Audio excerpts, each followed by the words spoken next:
Hey all, and welcome to Geek Freaks. I am Frank, and today we have Squeaks. Squeaks. And we're going to be going over the PS5 details we got. We got a lot of them. Some of the changes coming.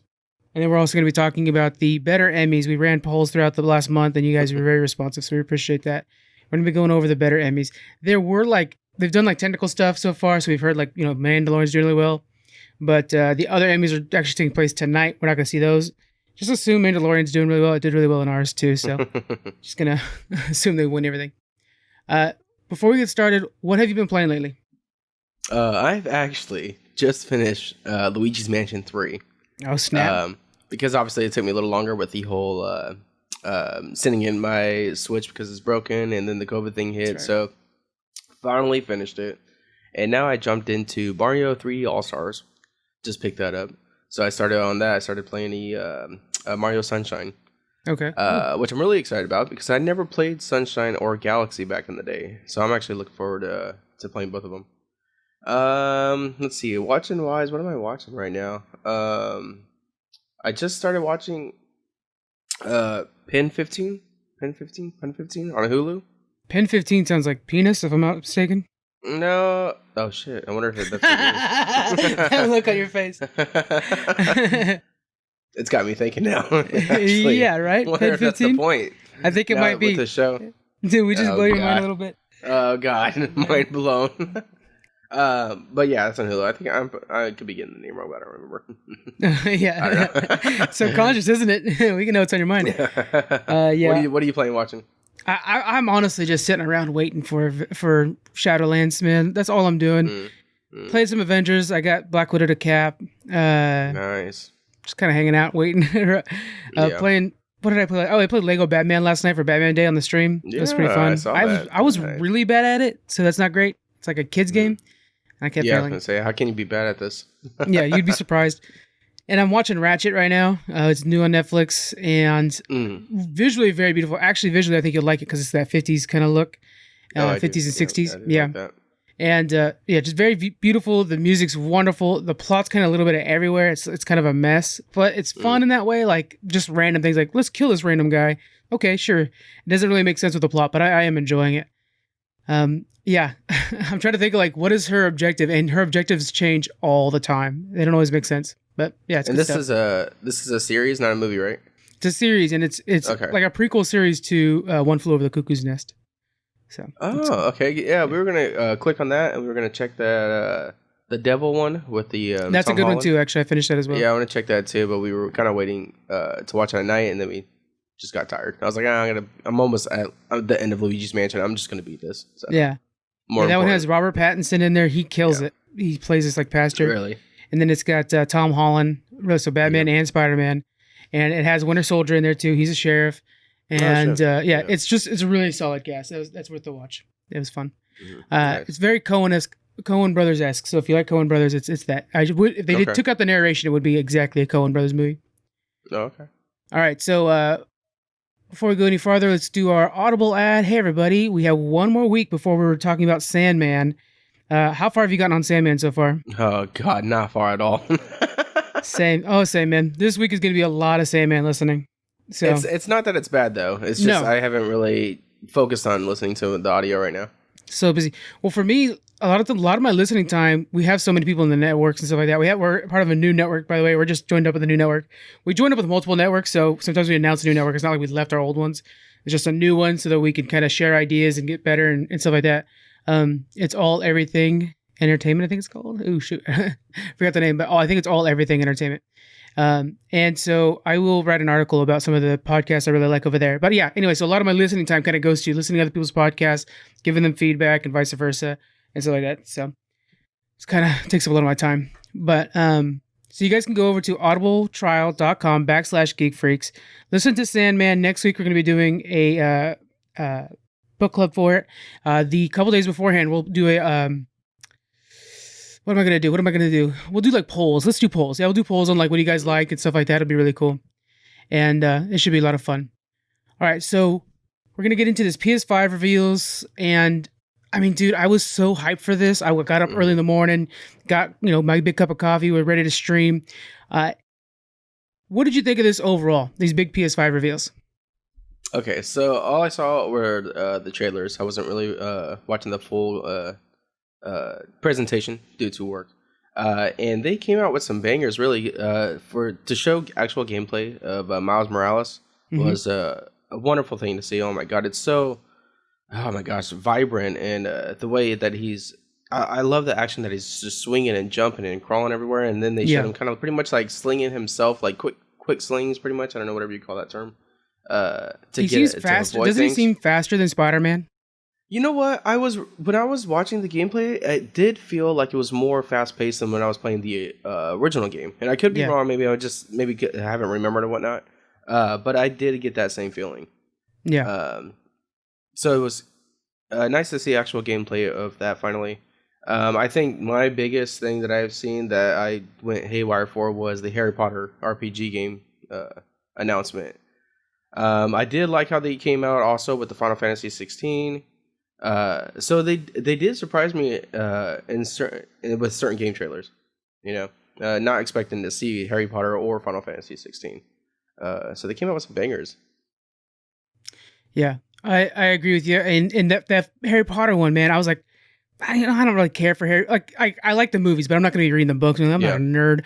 And so, but this one being set before like all the movies and stuff like that, it's got me hooked. Yeah. I'm really excited for that, and it's an RPG. Now that is actually coming to PC and Xbox, from what I hear. There's a lot of those things. Like the Mhm. Final Fantasy will also be on Xbox, and Yeah. this is the first Final Fantasy I think I'm going to care about. It takes place like medieval times level. Mhm. And when you got like 7, that kind of I'm not really sure the time frame of that. It's really kind of messy, but it looks really good. The PS5 though, we do have the release date. It'll be November 12th for most nations, and then it'll cost $4.99 for the one of the disc, and then $3.99 for the digital version. It's important to remember that this PS5, the digital version, has the same amount of power as the other one, so you're not going to be losing out if you go digital. Which one are you picking up? I've already pre-ordered the digital. I think I'm not going to be. No offense to anyone, but I'm moving on to the future. I'm not going to be these people where they're scared to keep going to stay in the past. Mhm. I'm calling them out like, hey, the digital is the way to go. I was scared also to completely have no disc. My I texted you about it. My ass literally was started pre-ordering video games when with Yeah. my digital version pre-ordered. And I'm like, oh shit, I can't even buy these games, so I had to cancel all my pre-orders because I'm just so.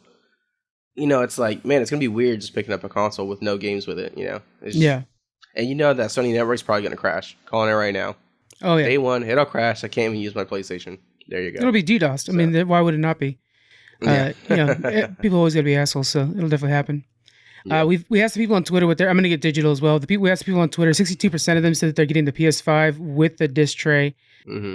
All right, the games that were shown in the showcase, we have the Miles Morales game. We have Five Nights at Freddy. We have a new one of those. That'll be cool. Hogwarts Legacy, Final Fantasy 16. We have some more gameplay of Call of Duty Black Ops Cold War. That to me looked like those that initial starting mission. They always have like those initial ones that are like super cinematic and gorgeous. Yeah. A little above and beyond. That's what it looked like to me. For We sure.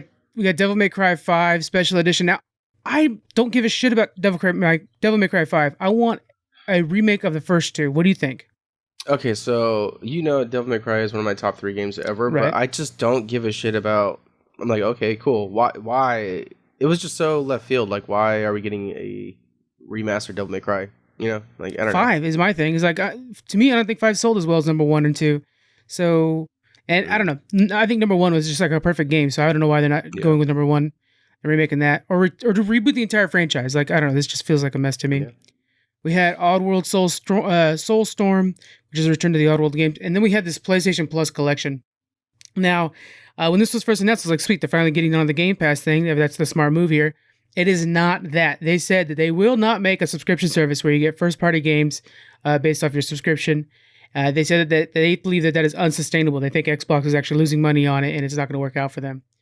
So what this is it's going to give you access to the top games on PS4. I have that list now. I'll go over most of them real quick, and then you just tell me which ones you think are going to be the best bet to play. Mm-hmm. We have God of War, Bloodborne, Monster Hunter World, Final Fantasy 15, Fallout 4. Let's see, we got Days Gone, Persona 5, Resident Evil 7, Biohazard. We're looking at Detroit Become Human, Infamous Second Son, Arkham Knight. Any of those big games, The Last of Us is probably one of the best ones on there. Any of those games standing out to you as like a must play? Must play if you haven't already is God of War for sure. Yeah. Bloodborne is if you like that type of style of basically like Demon Souls, Dark Souls, because it is an exclusive for PlayStation. So I feel like if you haven't played it now, why not? Because you're already paying for the subscription. Days Gone, I haven't played that one myself. I do have it though on the PS4. Got it with like a free code or something promotion. But so I'll probably check it out before the PS5 comes out. But playing other games, maybe this is a good opportunity to actually just play on the PS5 really and see what if there's any enhancement to it. Infamous, I feel like is just hey, here you go. It came out when PlayStation pretty much first was released, and Insomniac, yeah, I'm saying it right, is working on Spider-Man. So Yeah. I mean, I don't need to quench my thirst on Infamous really. So Resident Evil 7 would be nice though if you haven't played that already, because we have, which wasn't forgotten, was Resident Evil 8. So if you need a little recap, or if you haven't played it yet, nice to play that right before Resident Evil 8 comes out. Yeah, for me, I'm looking forward to The Last of Us, playing that over again, and then we have Ratchet and Clank is always a really fun pick up and play. So there's quite a bit there. I just wish they would just straight up take on the Game Pass model. It's perfect. It's Sea of Thieves is what got me into Sea of Thieves. I probably wouldn't have like gone out and tried Sea of Thieves without the Game Pass. I definitely wouldn't have returned to it if it wasn't for the Game Pass. So I think they got to give it a shot. I know that they're saying it's unsustainable, but I've bought in Sea of Thieves because the Game Pass was so good that I had a chance to like play it until they fixed it, and then I went ahead and like bought it because I felt like, oh, I should own this game. I don't know. It's one of those things where, as a consumer, of course, we want to be able to get the subscription service. It's better for us. Yeah, you know what I'm really super curious on is if we don't know. I'm assuming we don't know the numbers. So if PlayStation is accusing of Xbox, really, well, not accusing, but stating that if they are losing money and it's not a good business motto, I'm curious if there's any truth to that. You know? Yeah, and of course, Xbox is not going to come out and say that, so we'll have to wait until we have some more information on it. It's been going strong. It seems like though they just got EA Play again, and their EA Play is not going to go anywhere where they're not going to make money. EA is very into making money, so we'll just see. We had the pre-order disaster that followed after this, so let me break down kind of the timeline of what had happened. So Sony stated during the event that pre-orders would start on the 18th. GameStop sold pre-orders based off of the day before, based off of predictions, which is something they kind of do normally. Sony sent out emails to the retailers saying they could sell early, so that night they were able to start selling. Everyone was sold out by the 18th, which was the originally published day of pre-orders. Amazon oversold pre-orders and have been emailing purchasers saying that their PS5 may not arrive by launch. And then Sony issues an apology and says that additional pre-orders will be available over the next few days. So when this episode comes out, it'll be a Tuesday. Head to your guys' GameStop, call your GameStop, see if they have any additional pre-orders in, and go for it there. Shut that door so the dogs don't become loud. But yeah, so it's just kind of a mess. It's kind of this messed up thing where if you say you're going to release something on the 18th, then release it on the 18th. Everybody had plans for that. People were at work and stuff like that. They might have like, hey, I'm going to come in an hour late so I can go by GameStop or something like that. Unfortunately, you guys, you messed it up. You know what I'm saying? And you got yours, luckily, but I don't know. To me, I'm just like, how could they remedy this? This doesn't feel like it's right at all. Yeah, no, I got mine, but it was such a disaster. I left work and rushed to the nearest GameStop, went to 2 different GameStops, and they're saying they're out of pre-orders. And I've expressed my feelings to you, but for a gaming company to be limited on pre-orders and run out is pretty pathetic to me when that's your specialty. So, and that's right after work, so I'm like rushing. It would have been so much better that you could have planning accordingly, like Xbox saying, hey, on this date, we're going to release the pre-orders. And you kind of plan your day out or your week or whatever to kind of make sure that you could get there at least to make a pre-order happen for yourself. So this is a disaster. Like I said, I'm happy to have one. I do appreciate that Sony is apologized and says that there will be more pre-orders. Because not guaranteeing me a PS5 on release day when I pre-order it is pretty sad. Yeah. Okay, the next big thing that came out with this, PlayStation 5 announcement is some confirmation of $70 games as the new price point for the next generation. We have, the confirmed games are Call of Duty Black Ops Cold War, Destruction All Stars, and the Demon's Souls remake. They're all going to be $70. The Spider-Man Miles Morales will be at $49.99 for the base game, but if you get the one that has regular Spider-Man involved in it with the remaster, that one will also be $70. So this is definitely the new price point. Are you pro or con on them going on the price point like this? Con for consumer. Mhm. And I get why they need to raise it up and whatnot. Okay, that's fine, whatever, not a big deal to me. Um, but this is definitely going to make me think more about buying a game. We're almost hitting $100 a video game, which is Yeah. it's pretty intense. I mean, let's be real, and it's really going to make me think like, okay, these exclusives, I'm probably more willing to pay the $70 for because of the quality game. Now, like Miles Morales, I'm probably going to pay $70 for. Ratchet and Clank, I'm probably going to pay $70 for. Call of Duty, I'm not going to pay $70 for, and Demon's Souls, I'm not going to pay $70 for. So it's really going to get me to think like, okay, if this was a game that I was willing to pay $50, $60, whatever, yeah, $60 now, like Call of Duty, like, okay, maybe because I really love the campaigns. At this point, no, not at all. I'm not paying $70 for a Call of Duty game. So I'll wait for that thing to go on sale. That's my feelings. It's really going to make me think twice before purchasing a video game. I think that might be something that people are already doing. Like I know for myself, like I'll buy the Avengers game. There's other games that I'm kind of like, yeah, I'll wait though. I'll wait for it to go down $20 or whatever. So I think people are already kind of doing that, and they see that now, just because there's so many more games coming out than there were in the past. That you're satisfied with what you have. So on our website, we have a big article out, guys, that kind of totally breaks down the defense of the $70 because I'm pro $70. And so I have a big website. But what we'll do is I'll go over the fine points of like what I was thinking in it real briefly, and why I think the $70 price point is needed for us to have better industry. So first off, the $60 price that we have now for this generation is around for 15 years. Started on the 360 and the PS3. With inflation from 2005 when those games were released, those systems were released, $60 would be $81 today. So we're actually still with the $70 under what inflation would be. Inflation is not everything, but it is important to keep it note of. If you look at something like Halo as your benchmark, Halo 3 was released September 25th in 2007, and it made $30 million to make. Cost $30 million to make. It was a huge deal when that happened, because it was like, oh my God, how are they going to make their money back? It was in today's money, that's $38 million. Now, if you compare that to what it costs to develop a game today, we have Halo 5 that released in 2015, cost $100 million to make. Dude, Halo Infinite. A German news site called Xbox Dynasty, they're reporting that it's going to cost $500 million for them to finish that game. Well, I mean, because they're $500 outsourcing so many different talents because they can't figure out how to fix it. So I mean, yeah. At this point, they're trying to save the game, not necessarily finish. So you see there that like and it's not like they're selling more copies. So Halo 3 sold 14.5 copies. That was the biggest one they had. Halo 2 was 9.7 million. Halo 5 was 5 million. So we're seeing that it's costing more to make the game, and yet they're not selling more games. It's not like they're selling, 25, 30 million to make up for the difference. It's just still the same. So you have that. And then we have, the companies are not going to lose money. They're still going to make money in this business. So they've been getting creative how to make up more money. So they've been doing the microtransactions. And through microtransactions, we've been getting, good and bad examples. Good examples like Sea of Thieves, where they're putting out free content all the time. And then they'll put out like the pets, whatever. I just bought my dog. Did you get one of the dogs yet on Sea of Thieves? What? No, I didn't even realize they released already. Yeah, they're pretty awesome. I already got my dog. I was already shooting him out of a cannon during one of our streams. You can shoot out of a cannon? Oh, you can shoot all the animals out of cannons. I didn't know that. Oh, yeah, man. It's fun stuff. Oh, my goodness gracious. It's just like, let's shoot my parrot out. Oh, yeah. Oh, I don't know about the parrots. We'll find out. Yeah, I don't know. Shooting parrots out. Because they can already flying away, That'd be funny. So Sea of Thieves does it right? But if you have like EA, a good example is the FIFA franchise, where you buy these packs, they're essentially loot boxes. With those, you could build a super team, and then that's literally becoming more powerful because you spent more money on the game, which is kind of bullshit when you're like, I bought the $60 game, I'm gonna play some PvP. That guy who's been spending an extra $100 on these random loot boxes is more powerful than me, but yet he's not better than me, at the game skill wise.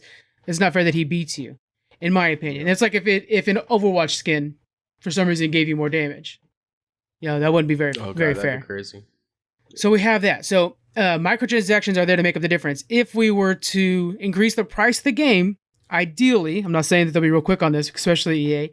Ideally, you wouldn't necessarily need as many microtransactions. So, like that Star Wars Fallen Order game was a good example of a game where they didn't use any microtransactions. We have, the last thing is the fact that the consoles are actually being sold at a loss. So If you look at the price to make the Xbox Series S, it's from $460 to $520 according to Forbes, and that's before you like ship it and market it and everything like that. So really, they're actually selling it at a loss. They make up the difference in the games, but already that margin's really tight. So if we can make it to where the price point of the game is where they're still getting profit, then they're not going to try to create this big price jump in the consoles. The last time they did that was the PS3. It went from $299 on the PS2 to $499 and $599, which is insane for the PS3. And they had an $8 million deficit to the Xbox, which sold for $100 less than that. So kind of shows like they have this tight window where they got to sell a bunch.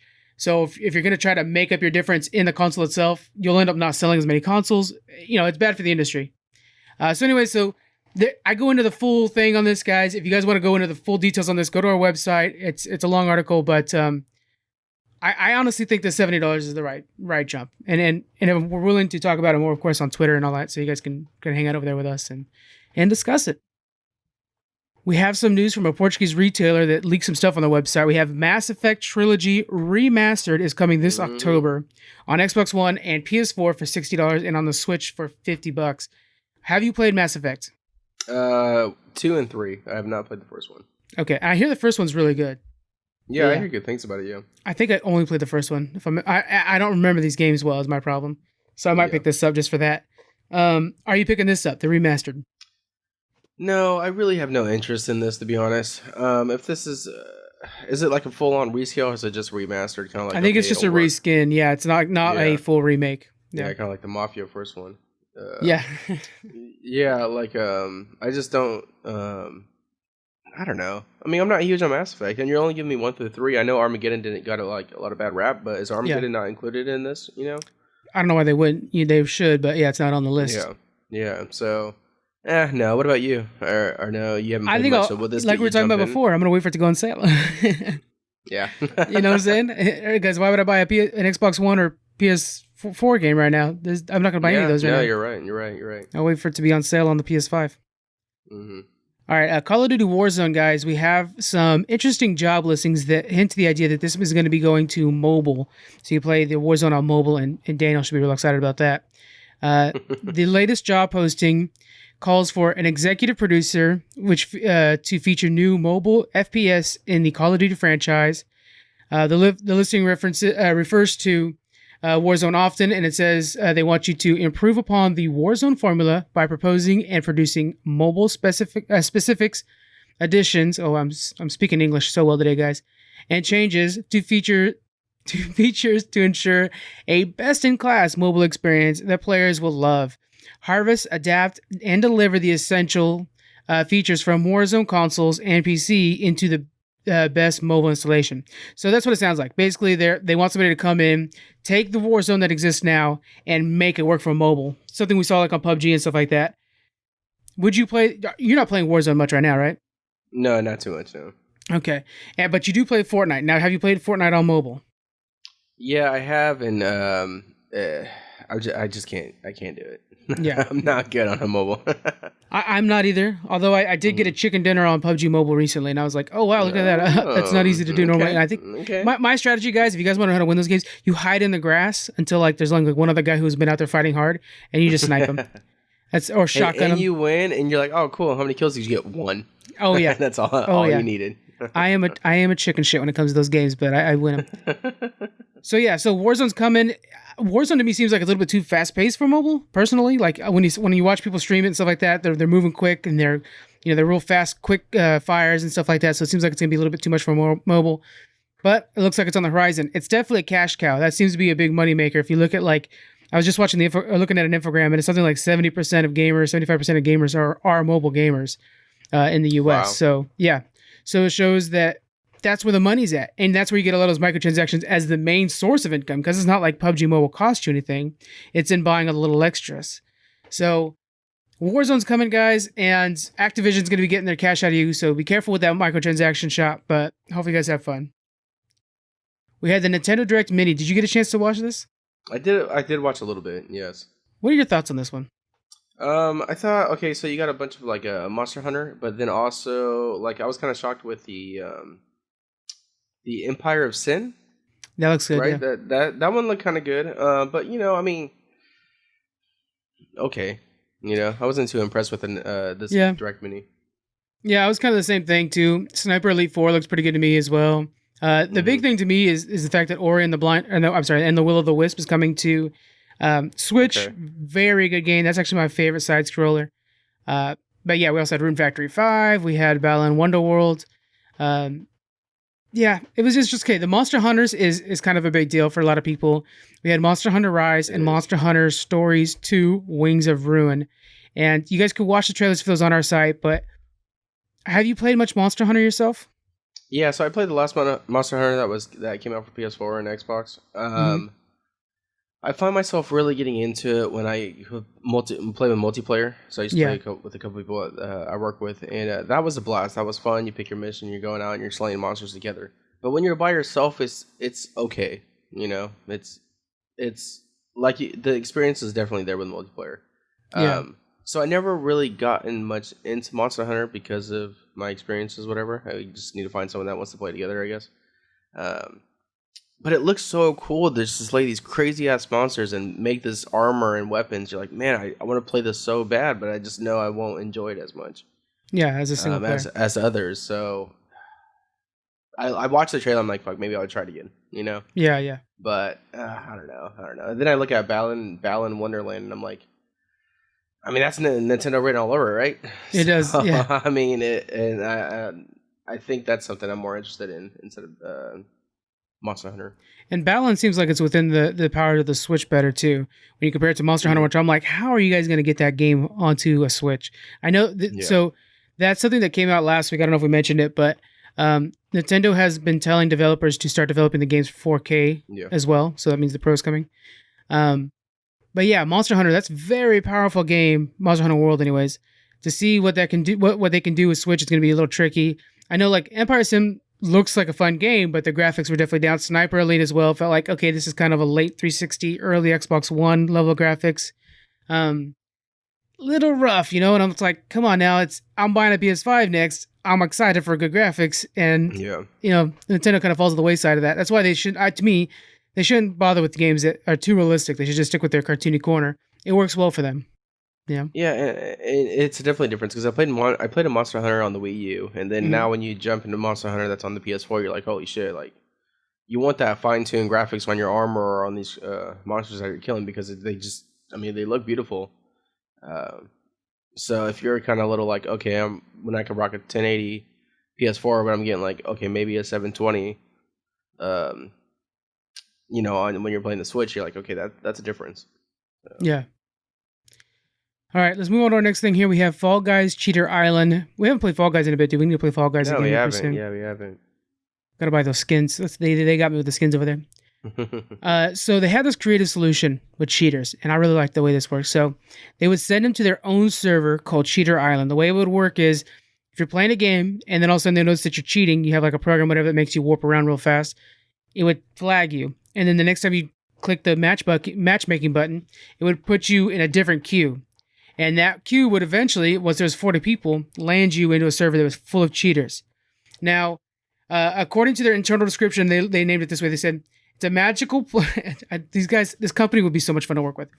It's a magical place where cheaters could happily compete against themselves for cheater's crown. Literally just a normal crown, but tainted with a hollow feeling of guilt and regret. It's just good folks. So if there wasn't 40 people, which for a long time that's what the case was, you would just fall endlessly. You would never get to a server. Last week, they finally had a match that had 40 people, and people were streaming it, of course, because cheaters they be streaming. And Fall Guys was all over it. They were loving it. They were actually publishing a lot of the videos themselves, saying like, this is Cheaters Island, and you would just see like, and go, and then just like warp. Everybody's warping around, freaking out. It's a lot of fun to see. You guys should look up the videos. We have them on the site as well, I think. But yeah, this was such a creative way of doing this. What do you think about this way of cheaters being punished? I think it's well now, but now you're getting so much publicity on it, and is it a bad thing now? You know, That's true. Yeah. Now I almost like want to have a people are- cheating thing so I could try that out that server. It's almost exactly that's what it is. So I feel like you're just putting highlight to it. But I think it's funny and it's very cutesy creative in a way. I didn't even know you could cheat in the game. To be honest, I never seen anybody cheat there. Well, I think I never. It's seen like anybody cheat. kind of like having an aimbot. It's an outside program that's cheating for you. Okay. Because I'm like, I know there's like shortcuts and stuff, but what do they consider cheating? So I never seen anybody like you're saying if they're warping around everywhere. Like, oh shit, that's Oh crazy. yeah, they warp right to the Yeah. finish line. Yeah, there's Damn. one That's guy that probably was how I like lost. he takes like one step and all of a sudden he just like everybody's warping out to the front of it. It's nuts. That's super funny. So unfortunately, they are retiring this system because the game got too big for them. So they're going to be using the Epic's anti-cheat solution and go into that program. So really, the videos that we have now are the only videos we're going to get. So like you were saying, you're not going to don't try to cheat to get into the server. It's going to be going away. It did seem really fun to me though. I definitely wanted to try it out. It's cool. Yeah. All right. Moving on to some comic book stuff. We have a charity auction to help the comic industry out. It's going to be 2 different auctions. They're going to be held by a new organization called Give Comics Hope Foundation. It's to raise money for all aspects of the industry, from local shops to the publishers. Auctions will take place October 28th to November 11th. The 28th one will be items priced over $500, and the second one's going to be priced under $500. And people are donating. So we have Robert Kirkman, who donated one of the original cover arts for a Walking Dead issue. Pretty awesome. This is really cool, man. I love this idea of this being a good way to help out the charity, help out the comic book industry. We're always talking about people need to go to their local comic book shop, pick up a couple comics. What are your thoughts on this? You gonna try to bid on anything, maybe? I don't know, man. I'm kind of interested in what they have. Maybe if you think they'll have like a special issues, right? Because you have items priced at 500, so I'm super curious. I want to go on there for sure to see what it would be, what it is that's being priced so high. I really highly doubt that I'm going to pay $500 for an issue. Yeah. Well, there's this, the second auction is things under $500, so you might be able to spend like $75 for a cover of some concept art for Spawn or something like that. Hey, if you give me a Todd McFarlane signed issue of Spawn, then yeah, I'll pay $70. I might even pay 100. So there you go. Yeah, definitely. But I think this is awesome though to help out these small businesses for sure, especially with the time that we're in, and everything just being more convenient with digital. I mean. Well, that's the problem, right? So yeah, the reason they decided to do the charities because of COVID really hit the entire industry hard, but also with the digital version becoming the norm, you don't need to go to the comic book shop for every issue of Flash or something like that, and you just go for the collector's items and stuff. So I'm guilty of that, and going digital does still help we're going to talk about digital here in a bit. It does still help the industry, just not like the local shops and stuff like that. So this is a good way to kind of give back, and fill up your cool shelves. Like the rest of us, with cool stuff. Yeah. So we have some confirmation now that DC Universe is changing. All the original series are going to be moving over to HBO Max. That's including Harley Quinn, Doom Patrol, and Titans. And Harley Quinn just got renewed for season 3, so you guys are going to get more Harley Quinn. Those shows are really good, right? Titans, I hear really good things about. Doom Patrol's freaking killing it. But to me, Harley Quinn, oh my God, I love that show so much. I've actually rewatched the seasons a couple times now, just on the side. Do you think they're going to do better over at HBO Max? Maybe they get more appreciation? I believe so, because what we're combining now is we're going to get 2 different types of people. We're going to get the HBO Max people, and we're going to get the DC fans. So what that's going to do, I feel like it's going to bring in HBO people to maybe check out some DC stuff. We're going to bring DC to check out some HBO things. So I think this is a super win for DC, Warner Brothers, HBO, whoever is all in this mix. Yeah. Because to be honest, I wasn't really. I had DC Universe for a little bit now. Yeah. When it first started, and it was kind of neat to watch Harley Quinn, and then I checked out Titans for a little while. It didn't last very long. But then now it's like, okay, HBO is my favorite streaming service out right now. I'm always on HBO no matter what, every single day. So I think this is going to do well for both sides, really.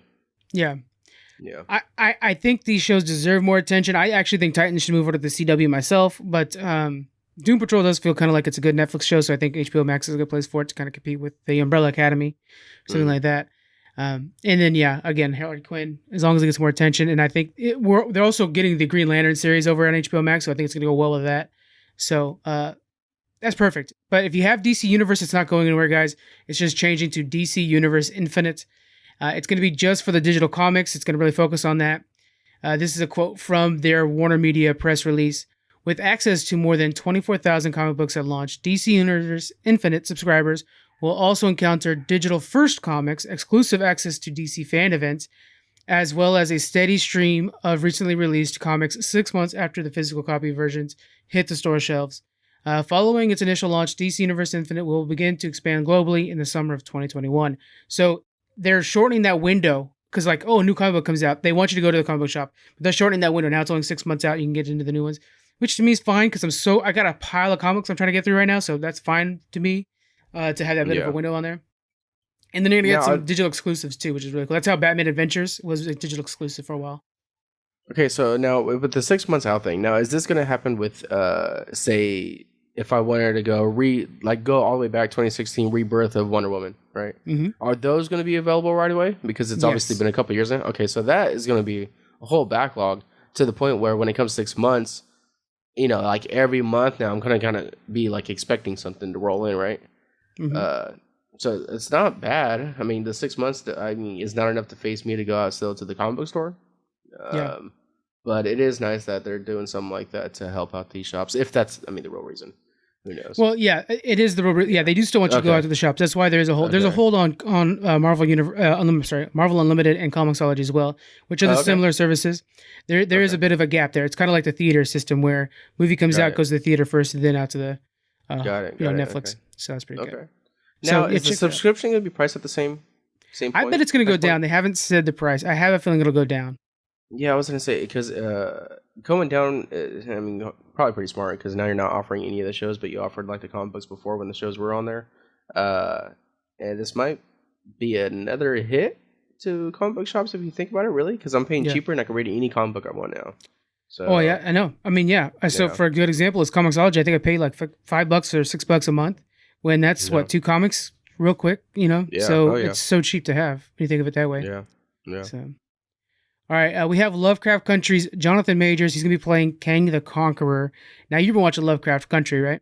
Oh, yeah. What do you think of this guy's acting chops? Is he any good? I think he's a great actor, but this is the only thing I've seen him in. So to give him a role like this, I'm kind of like a little hesitant. Yeah, he doesn't have a big filmography. Yeah, at least from what I've seen him, I've only seen him playing one character. And I think he's great. Like, no lie, he's really good. But damn, if I've only seen him in Lovecraft Country and then the next thing he's doing is actually a Marvel movie, it's kind of like, okay, all right, well maybe there's this guy's really promising or something. A Thanos, possibly Thanos level villain, like he's like big enough to span more because they're gonna bring him in on Ant-Man. Yeah, he's bigger than Ant-Man. Literally everybody is, but he's much more powerful. He's usually fighting the Avengers, so I think this might be the gateway to him actually getting some good movies. Okay. What do you think about that? Yeah, if this is gonna be the next big villain, like the next Thanos, that's what I want to see. I want to see a villain last longer than one movie for sure. Get the whole universe together to defeat him. But I didn't think this would be the guy though, so I'm a little like, obviously, I have hopes on like a Doctor Doom. We talked about that multiple times now. So I was like, if this is the guy, I'm really not on board for him to be the next King, to be the next big guy. I agree with you. He's awesome. Don't get me wrong, but it's kind of like, again, I think that's what it is. I was just really hoping for Doctor Doom. Is my big thing. We have some rumors. People have been speculating stuff like that. There's been some like, I heard from a guy, stuff like that he's going to be introduced as a cause of the time travel that went down in Endgame. So while they were jumping around, possibly Loki or something like that, something happened when they were jumping around where they caused a ripple in time that created Kang the Conqueror, which would be really cool because then there's this thing where it's like, well, we can't go back and fix that because of course there's Thanos. So we have to deal with Kang. You're kind of tough in between a rock and a tough, hard place.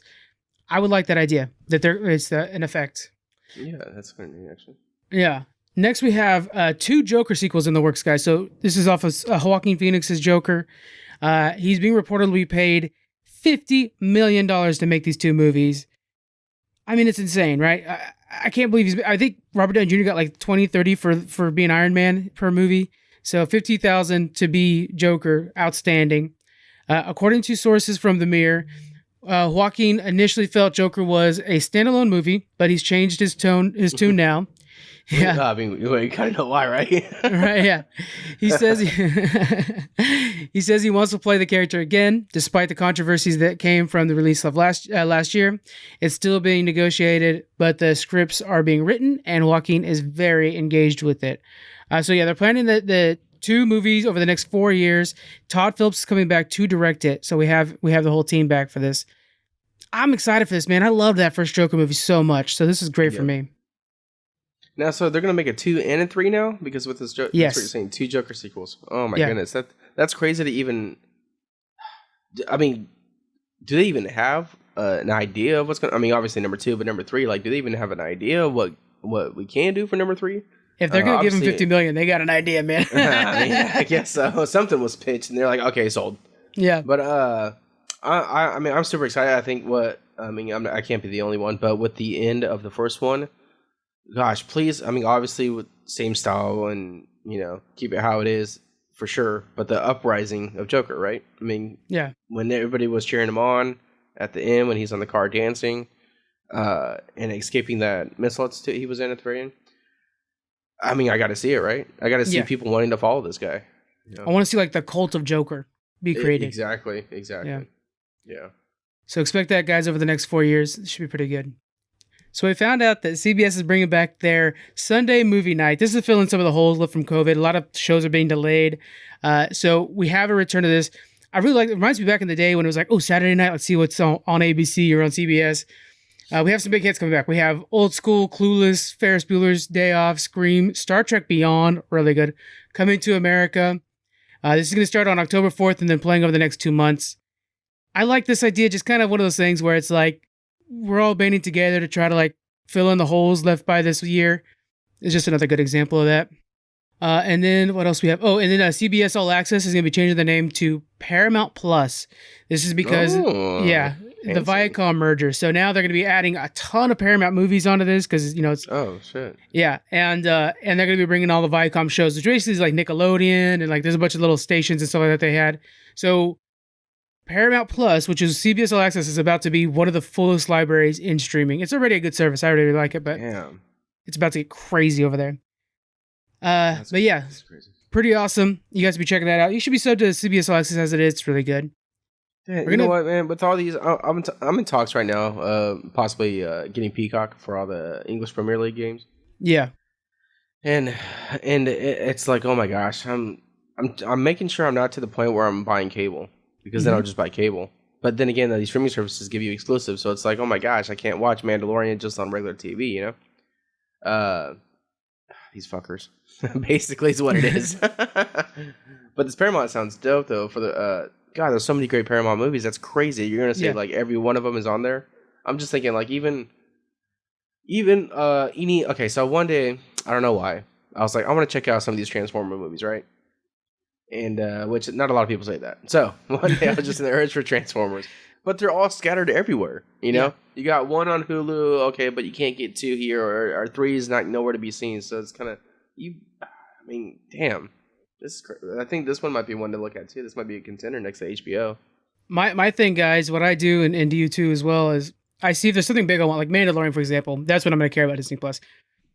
And so, that's when you want to grab it. You want to grab Netflix when Stranger Things comes out. Netflix is the one I have all the time, the same with Hulu. But these other ones I pick up when something good comes out. I get it for a while, then I drop it because it can add up to a cable bill pretty quick. So it's a tough one. Peacock looks good. And I'm going to grab it because of AP Bio.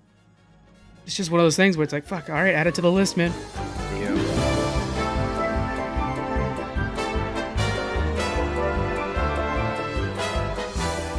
All right, we finally have our better Emmys. Nice. Everybody voted. We appreciate that, guys, on Twitter.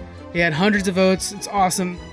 We're going to go over them, and we're going to go over the categories, who was in the running, because a lot of these were sourced together on our Discord. So if you guys are on our Discord, which the link's in the description, you can sit there and chat with us as well. We'll go over the first one. This is Best Superhero Show. So we had 4 nominations of Watchmen Season 1, The Boys Season 1, Arrow Season 6, and Harley Quinn Season 1. Pretty good voting on this one. Which one did you personally vote for? I personally voted for The Boys. You did? Okay. Yes. Why did you vote for them? Okay, one, because I thought it was something totally brand new, so it blew my mind for the fact that, like, holy shit. I mean, this is probably what superheroes would be like in real life, right? Yeah. So that was my favorite thing, but I liked how we were, like, hating the superheroes. So we actually wanted to kill the superheroes along with this group, the boys. And that's why I really liked it, because it was something fresh, kind of brand new, never even heard of before. And that's why I voted for it. Yeah. Yeah. I'm not sure if I voted for Harley Quinn or Watchmen, but both of them I really like a lot. I want to probably say I voted for Watchmen just because I really liked the story and, I did the social thing, which is what the old Watchmen comics did. And so it kind of really brought back the feel of Watchmen and set up a cool future. Although it's supposed to be a one-off, and it's not supposed to do a sequel series, they might, but I really liked it. I thought it was a really good, complete story. So with the fans voting, the winner is Watchmen Season 1 with 40.2% of the votes. The Boys was a close second, then followed by Harley Quinn, and Arrow got like nothing. So show some love for the CW shows, guys. I might have to check out Watchmen. I didn't watch it. I watched one episode with you when we went to BlizzCon, and then just never really, I don't know, hopped back on it. So this will make me actually maybe make that push to watch it. But the last three episodes are where you're like, oh, this is really? worth it. There is one episode in particular where they go into more of, what's his name? The Hangman or something like that. I forget his name. Uh-huh. But he is amazing, and they go into his backstory that like blew your mind. So, yeah, I remember you telling me about that. That was a huge part. I think it was one of our podcasts, like best. Maybe we were fighting for like a top 5 or whatever. I think we were. Yeah, that to me. I think you're right. Yeah, when we do like the best of 2019. Yeah, but I still think it's bullshit that the Boys didn't win though. So I'm just very close second. We have best visual effects. This goes into your special effects and how they film and stuff like that. There's a lot of good contenders here. This one again was all Discord. So we have Carnival Row, The Mandalorian, Stranger Things, and Westworld. I voted Westworld on this thing because while the story of Westworld is terrible now, I can't deny that they do a really good job of creating a world that looks realistic with your moving robots and like just the flying hovercrafts, and it looks real to me. And they do a really good job. And then I watch, when you watch something on HBO, there's always like that little bit afterwards. It's kind of behind the scenes. And I enjoyed seeing like, oh, that's how they did the drone that was shooting at her and stuff like that. It was really neat. It was really good. Now, The Mandalorian was phenomenal because of the stagecraft that they brought in. But that was actually something that I thought was kind of carried over from The Witcher, personally. Or it could have been the other way around. But I just thought Westworld was really working hard on this. It really was between those two to me. Which one was you voting for? I did vote for Mandalorian, and I think it was because of stagecraft. And when you had those back behind the scenes, whatever that series that came behind the scenes, Mandalorian, whatever, to see that, and then you go back and watch it again, you're like, man, everything looks real. Oh, I think because I voted for it because I love the process on how they filmed that show. Stagecraft is the future, man. Dude, it's crazy, but it's so bizarre because some of the stuff that's like I know, I think I've said this before, but like Universal on the tram ride, right? Yeah. So you go to the Kong one and you go to the Fast and Furious. That's literally what it is. So it's like, damn, like this stuff was out there and somebody's just kind of put their noggin together and be like, hey, what the hell? Why don't we do this? Because it literally feels like I'm really with King Kong right now. Yeah. So to see it like this, and that's what personally I voted for. That's one. What's amazing about that too is the parallaxing effect, because it's ran by Epic Games engine, right? It's run by the Unreal Engine. And so when the camera's facing a certain way, it sits there and does like a moving background to make that make sense. That is so smart. It's amazing. You guys watch the behind the scenes on that. I know we've mentioned it 100 times, but we're mentioning it again. The winner for this one for best visual effects was The Mandalorian with 48.4%. Second was Stranger Things, and third was Westworld. So Mandalorian had a pretty good lead on that one. It won that one handedly. Let's look at best animated series, and this one was a tough one because all of these are amazing. So we had Harley Quinn versus Rick and Morty. It's a season 4 Rick and Morty, so it's that little. They've only got like 6 episodes out of that. Infinity Train and Star Wars Clone Wars. Really, really close one. It is the final season of Clone Wars. Which one were you putting your money on? I did put my money on Harley Quinn. You did? Okay. Yeah, I did. I did as well, but I mean, just it's one of those things where it's like I could watch any of these at a drop of a hat. And the voting was very close on this as well. We actually had a winner of Harley Quinn with 29.3% of the votes. Rick and Morty had 26%. Clone Wars had 27%. And then Infinity Train was at 17%. So it was our closest one of all of them. A lot of fans of everything. That final season of Clone Wars, I mean, it was hard to not vote for that because it was like, well, it's wrapping up the series finally. And it brought up the Bad Batch. Bad Batch, I think it is. It was really good. Yeah, I think my thing, honestly, with Clone Wars, I didn't watch it yet because I never was big on Clone Wars. So I know you're like been pushing me to watch it forever. So I'm finally on season 3 now. But the Rick and Morty, I didn't go for Rick and Morty is because I didn't. when you watch it, okay, I'm watching it on Adult Swim. You get a couple episodes, and then they did that pause, right? And then you got more episodes that came afterwards, and that's something I didn't really appreciate when Harley Quinn was like, "Hey, here you go." Yeah, and it was so out of nowhere. I think that's what pushed me. Really good, and it was kind of like out of nowhere, you know. Yeah. Okay, next we have Best Fantasy Series. This one was a hard one. We definitely had to go to the Discord for this one because I was like, wait, what other than The Witcher was there this year? So we have The Witcher versus Kingdom. I freaking love Kingdom. That's that South Korean show. If you guys haven't seen that yet, it's super good. Carnival Row and The Magicians, also a show that I really like. I have a feeling I know which one you're voting for on this one. Which one was it? The Witcher. The Witcher, yeah. Easy. I think I went The Witcher as well, but man, I really liked Kingdom, and they put a lot of effort into that show. They had like straight up built towns for some of those scenes. Like, it's really great. But I mean, The Witcher was just so damn good. I'm not the type of person to go back and watch a series. I've only done that like maybe even less than a handful of times, but which was one that I had to go back and watch again. Yeah. I'm due for another rewatch, actually, now I'm thinking about it. We had The Witcher win it out. Very, very big gap. 62% of the vote. Second highest was Kingdom with 16% of the vote. I think I might have voted for Kingdom. I'm not sure on that one. We have Best Sci-Fi Series. So we had Picard, Stranger Things, The Mandalorian, and Rick and Morty on this one. I think I voted for Picard on this. It really, just because it was a next generation bring back, and a lot of the Star Trek. It really kind of just, I needed that. You know, Discovery's amazing, but I want to see Jonathan Frakes. I want to see, some of these original guys come back. 7 of 9. Oh, she was amazing. So I want to say I put my money on Picard on this one. Where'd you go? I went with the Stranger Things season 3. Yeah. By far my favorite season. Oh wow. And it made me remember why I liked Stranger Things so much. So I put season 3, 1, and 2 in my order of my favorites. Because 2 was such a kind of a letdown. Yeah. So 3, I really felt back like I love the little stuff, like how everyone had a different story, like group of characters, to the point where, I mean, I love what is it, Chips Ahoy or whatever, that ice cream parlor. Yeah. Like, yeah. What was it? Everything was so perfect to me. Yeah. Scoops Ahoy. Scoops Ahoy. Yeah. There you go. Yeah, like I don't know why, just cosplay for days. I love just even that. Like, I don't know. They build a really neat world. It's just they did. Cool. They did. Yeah, that's a good choice. Number one, to me, the first season was the best. Second season was just such a letdown, and then the third season picked it right back up. I couldn't get enough of it. I think I watched it twice right away, so really good. But the winner for this one was The Mandalorian. I think in the regular Emmys he's gonna be doing this too. I think he's just gonna win them. The Mandalorian. Second place was Stranger Things, and then third was Picard, barely. So it's a tough fight. We have Best Docu-Series. This one I thought was going to be a tricky one because, we're always talking about, oh, did you watch, The Last Dance and stuff like that? Like, there's so many good things. Of course, Tiger King. So we had Leaving Neverland, Surviving R. Kelly, Tiger King, and The Last Dance. I think you voted for Last Dance. Am I right? I did not, actually, on this one. And I'll do it real quick because I felt like it jumped quite a bit in different time frames. I'm like, hold on.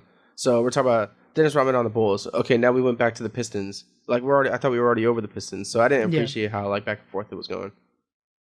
Which one did you vote on then? Tiger King. Yeah, I know, man. I couldn't help myself. It's so good. Yep. Did you see Carol Baskins on Dancing with the Stars now? Yeah, it was horrible. Oh, did you actually watch it? Yeah, no, I didn't watch it. You watched it? Oh my god, it was so slow. I mean, granted, she's in the older age. Like, yeah, but I was just like, oh my gosh, this is just dumb. And then it ended. I was like, hold on, that's it. So I'm rooting for Nelly, obviously. On the Nelly. Dancing with the Okay, Stars. let me ask you: when you're watching Carol, did you watch the commercials too, or did you fast forward past them? No, but I heard about these commercials. Yeah, pretty crazy, right? Yeah. Want to break it down? Want to break down what's going on? So I heard that the family came on and made a commercial during the time frame, basically saying like, "Hey, help us find our dad." Right? Yeah. Blaming Carol 100% on a commercial, paid commercial, and offering a prize money, I think $100,000 for information that leads to the finding of who killed their dad. They think it's Carol. Pretty shady. They got a commercial during Dancing with the Stars. I'm like, hey, props. Shit. Yeah, dang. But I was kind of between Surviving R. Kelly, to be honest, and Tiger King. Leaving Netherland, dude, is really good. It really shook me, man. It was like, oh my god, I can never look at that or listen to that music the same way anymore. It just really kind of messed with me. Damn, really? Yeah, it's crazy. I mean, we already kind of knew, but this one really is like here's evidence. And it's like, oh shit, that's evidence. You know?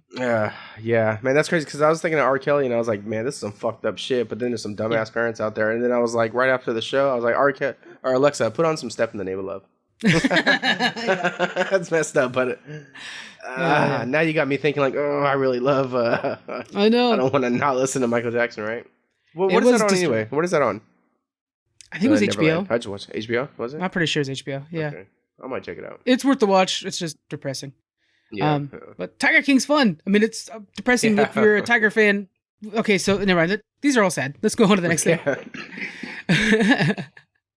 Oh my gosh. So I think we're going to do our better Oscars. Our better Oscars we've done for a few years now. This is our first time to do better Emmys, but I think we're going to do better Oscars the same way where we have everybody vote for them. We appreciate you guys headed to the socials to help out with that. That was a lot of fun. That's going to be it for this episode, guys. Head on over to our socials. Follow us on Twitter and Instagram. We're going to try to fire up the Facebook. Like I was saying before, we've kind of picked up this big steam in India, and for them, they're all about Facebook apparently. So I'm like, okay, I guess we got to get good at Facebook now. But if you guys want to come over to Twitter, we're big fans of Twitter, so join us over there, and then of course come over to Discord and chit chat with us as much as you want. So it's really great. But that's it. You guys have a wonderful week. We'll see you guys later. Bye.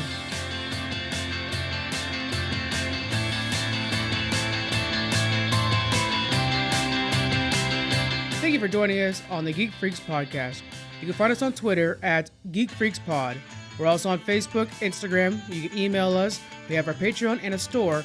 All those links are in the description. Thank you so much for joining us,